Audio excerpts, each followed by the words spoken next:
Bienvenue à tous dans cette analyse approfondie de l'épisode 48 de la série culte Afsar Bitiya.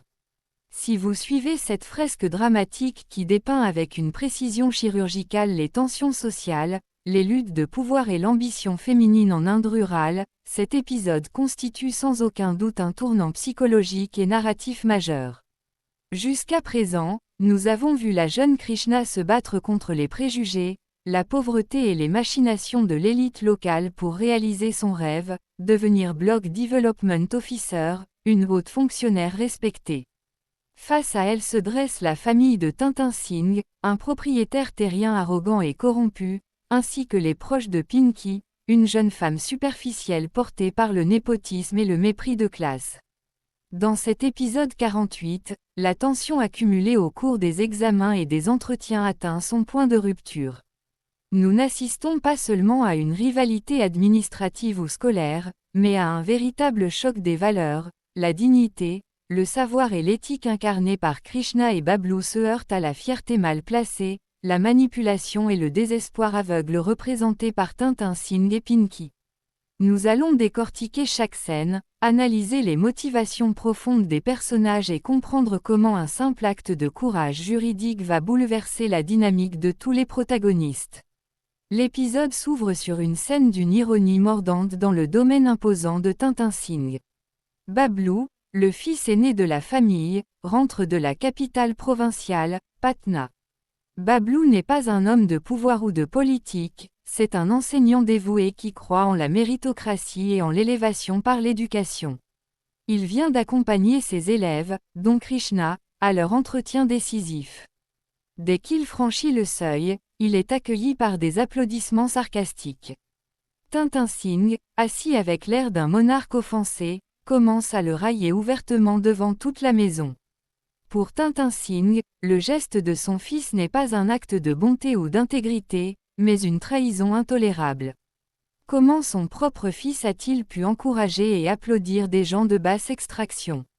Comment a-t-il pu aider la fille de Vidyapati, un homme que Tintin Singh considère comme un simple serviteur ayant osé lui tenir tête? La joute verbale qui s'ensuit est révélatrice. Tintin Singh s'exclame avec mépris, « Quand tu vas à Patna pour applaudir les autres, nous avons pensé qu'il fallait t'accueillir nous aussi avec des applaudissements.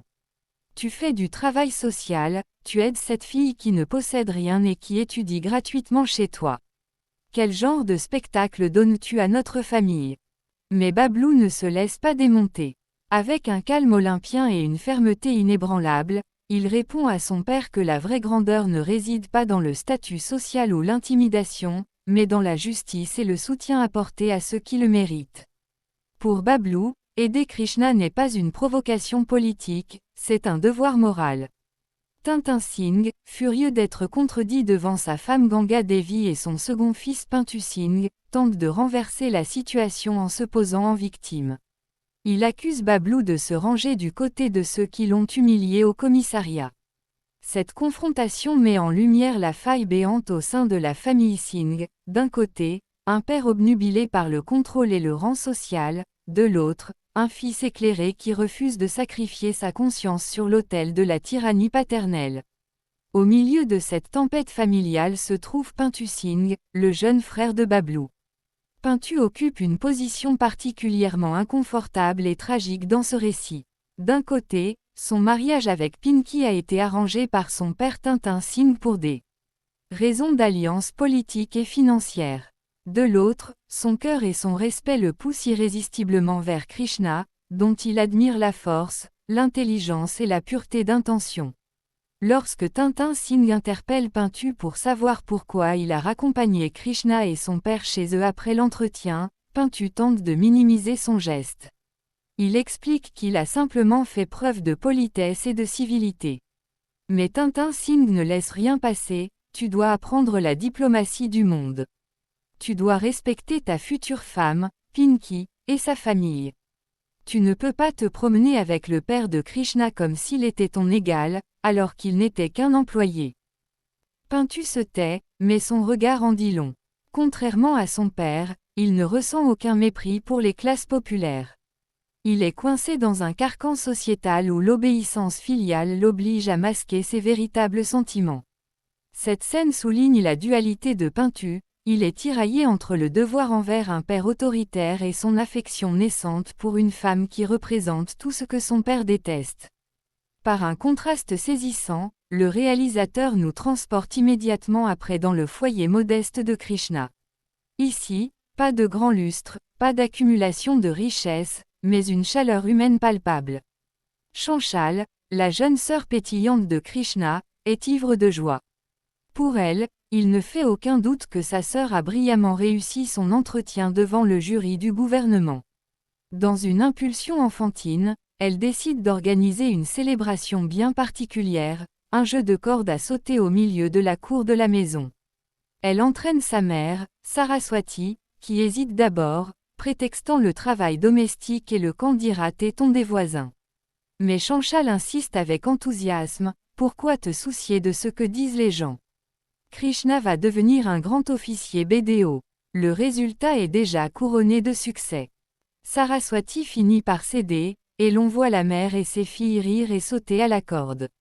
Cette séquence, en apparence simple et récréative, possède une grande profondeur symbolique.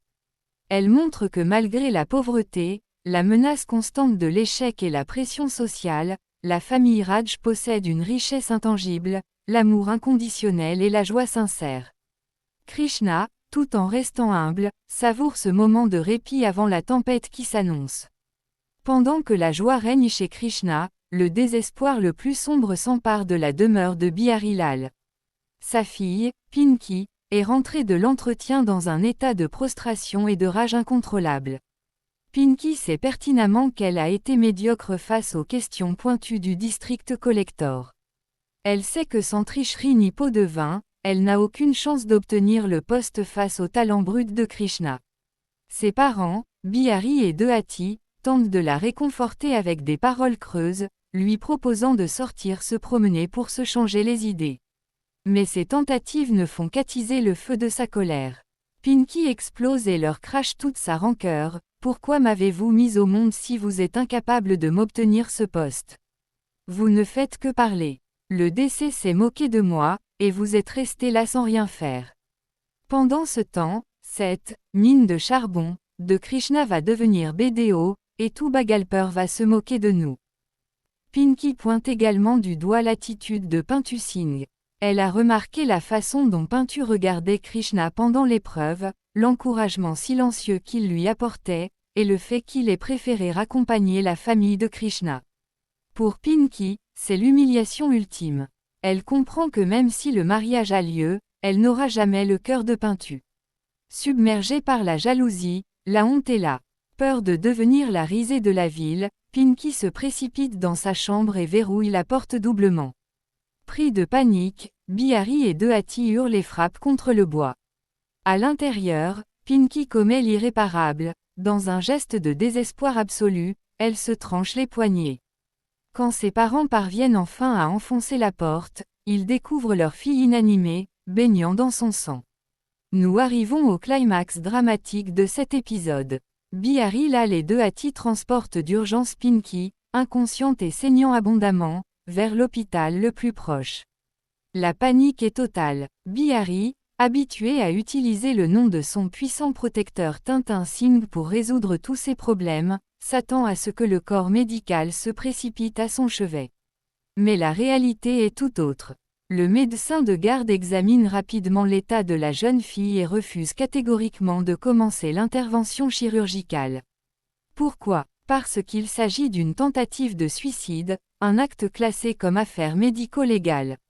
En vertu des procédures administratives strictes, le médecin affirme qu'il ne peut rien faire tant que la police n'est pas venue sur place pour enregistrer le rapport et procéder aux constatations d'usage. Bihari est hors de lui. Il crie, menace, invoque l'autorité de Tintin Singh. Savez-vous qui est cette fille? C'est la future belle-fille de Tintin Singh. Si vous ne la soignez pas immédiatement, vous aurez de graves problèmes. Mais le docteur reste inflexible, la loi et le règlement hospitalier priment sur les non-influents. Pendant que les secondes s'égrènent et que la vie de Pinky ne tient plus qu'à un fil, Bihari se retrouve totalement impuissant. L'argent, le réseau et la politique de village ne sont d'aucun secours face au mur de la bureaucratie médicale. C'est à ce moment précis que survient un coup de théâtre magistral. Krishna, qui se trouve à l'hôpital pour une toute autre raison, assiste à la scène. Voyant le désespoir de la famille et le sang qui continue de couler, elle ne réfléchit pas un instant à la haine que Pinky et Bihari lui ont vouée. Pour elle, une vie humaine est en danger, et rien d'autre ne compte. S'avançant vers le médecin avec un sang-froid impressionnant, Krishna remet immédiatement en cause son refus d'agir. Elle cite de mémoire les lois sanitaires et les directives de la Cour suprême concernant les urgences médicales. Docteur, aucun règlement administratif ou policier ne peut prévaloir sur le droit fondamental à la vie. La loi stipule clairement que lorsqu'un patient est dans un état critique nécessitant des soins immédiats, l'hôpital a le devoir légal de prodiguer les premiers soins et de stabiliser le patient avant d'informer la police.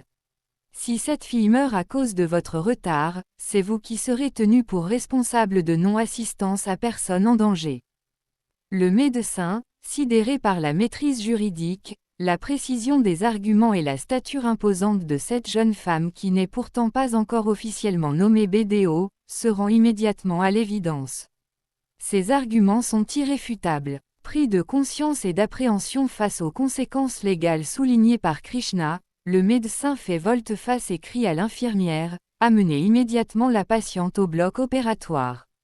Vite, nous n'avons plus une minute à perdre.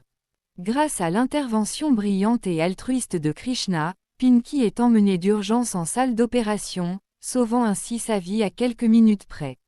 La fin de l'épisode offre une leçon poignante sur la nature humaine. Alors que Pinky est entre les mains des chirurgiens, Bihari Lal voit le docteur revenir et s'imagine naïvement que c'est l'arrivée imminente de Tintin Singh ou la peur de son nom qui a fait fléchir le médecin. Il s'exclame devant sa femme, « Tu vois, Dieu a envoyé Tintin pour nous sauver. » Le docteur a eu peur de son nom et a emmené Pinky au bloc. Mais l'infirmière, présente à côté, le corrige immédiatement avec dédain, « Ce n'est pas grâce à votre grand homme. C'est cette jeune fille là-bas qui a fait valoir la loi devant le docteur. C'est grâce à ses paroles et à sa connaissance de la réglementation que votre fille est en train d'être opérée. » La vérité tombe comme un couperet sur Bihari Lal. La personne qu'il a cherché à détruire, la fille qu'il a insultée de « mine de charbon », la rivale qu'il a tenté de faire échouer par tous les moyens corrompus possibles, est la seule et unique personne qui vient de sauver la vie de sa fille unique. Pourtant, au lieu de ressentir de la gratitude ou de l'humilité, le visage de Bihari se décompose dans une grimace de rancœur et de vengeance. Son orgueil blessé refuse d'accepter cette dette morale envers Krishna. L'épisode se termine sur un plan serré de Bihari, ruminant sa haine et se jurant de faire payer à Krishna cette supériorité intellectuelle et morale qui l'humilie plus que tout.